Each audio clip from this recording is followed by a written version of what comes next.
Do you remember when there was one? I don't understand how she went from fully batshit crazy, being like, "Oh yes, Fluffy was actually a three-headed polyamorous bisexual dog," and then suddenly now J.K. Rowling's like, "Women, women," and it's like, "Oh, okay." I think she like must have had a phone call with Azealia Banks or something. uh, did you end up getting your ticket? No, I see. I only know like one album that broke with Expensive Taste, and then I'm sort of like, I don't know. I don't even feel like the show will go ahead, or she'll just kind of do two songs and someone throw a bottle and she'll walk out. Honestly, I'm waiting for her to walk out Yeah, I because, don't. I feel like she's had like tension with Australia from what I read, and it's been so long. So I'm like, is she just gonna be a little diva? but you know what I don't get though is that I've seen her three times, twice in Mm. Sydney, once in New York, and the first Sydney show. So she's the type of person that when I say I feel like her and I are the same people, I only mean in terms of just like our hatred for the gay community.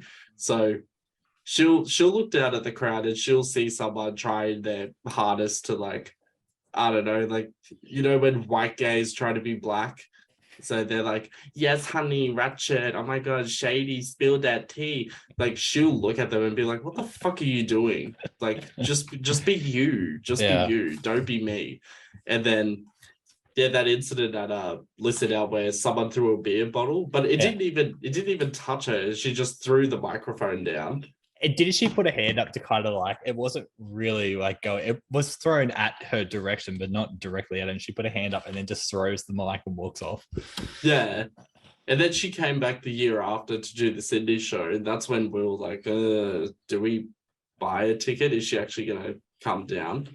And the show Right. was completely fine. She didn't even mention the incident or anything. But yeah, that whole Listen Out festival, because I've been doing this episode of the internet about Azealia Banks, and there is so much shit that I have to talk about that I'm like, I'm going to have to start cutting down stuff because the script that I wrote out, like the Natalia Kills episode was only 2 pages long. This is Azealia Banks one. I'm up to page 27 and I haven't even covered the last 4 years.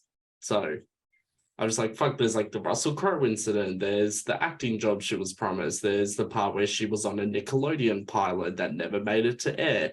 There's all the racism, the fact that her and Nicki Minaj were best friends at the same school, what led to their falling out. And it's like, fuck, I got so much to cover. It might have to be like its own fucking series at this point. But Just when two parts. Yeah.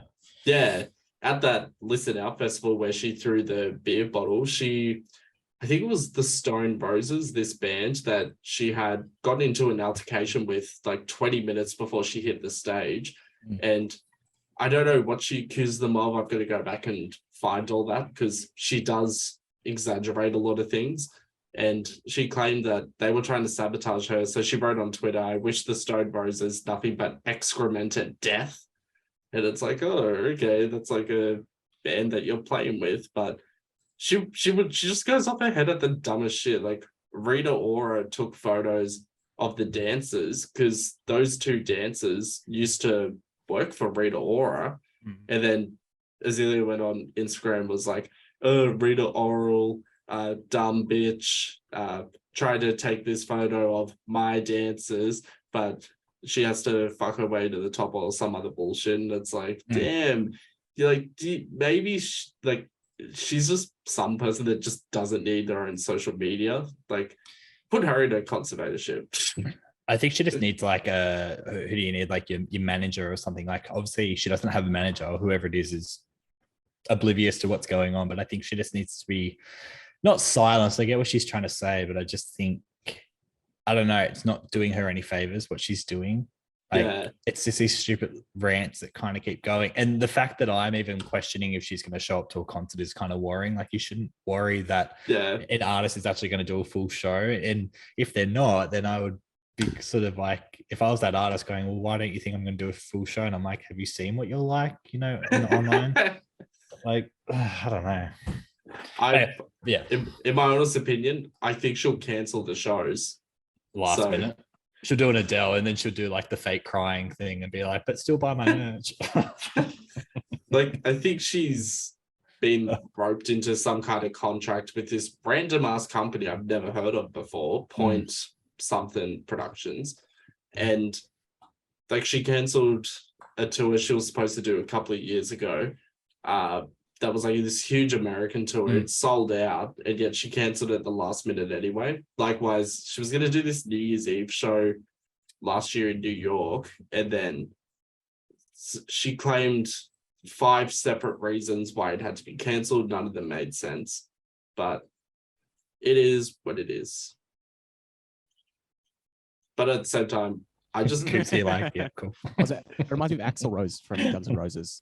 He's got a reputation for turning up to gigs late and then calling it early and all kinds of shit. Just being a diva, basically. Yeah. Well, it's like she was late by 10 minutes to the second Sydney show I went to in 2015. But the 2013 show, she was supposed to start at 9 p.m. at Edmore Theatre in Newtown. She turned up to the venue at 8:30. She was walking through the crowd. And we're like, that's not her. Why would she be walking through the crowd at her own show? She should be backstage, you know? And then she got up to the top of Edmore Theatre where the seats are. And she's like, I'm here, bitches, or whatever she said. And she spent 20 minutes just reveling in the crowd applauding for her. And I was like, can you start the show? And then she finally started the show at 11:30 p.m. And we're like 2.5 hours late. I mean, Madonna was an hour late, but it's Madonna. I don't care if she's an hour late. You know, she's kind of earned that reputation.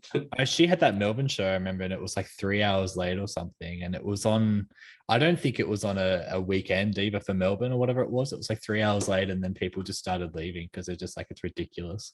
But I guess it's Madonna, but still, like 3 hours. Come on. They said the same about Sydney, saying that she was 3.5 hours late, but she, in the what do you call it, like the concert times or whatever, it was like the opening act was 7:30. Madonna was supposed to come on at 9, and then she got on stage at 9:55 from memory. But they were trying to say because the doors were opening at 6:30 that people waited 3.5 hours, and it's like, well, yeah, but still, I mean, the media being the media, yeah. There's that one really good clip where it's this old woman. She's like, I've got work in the morning. Madonna, have some respect. Was her name Karen? Probably.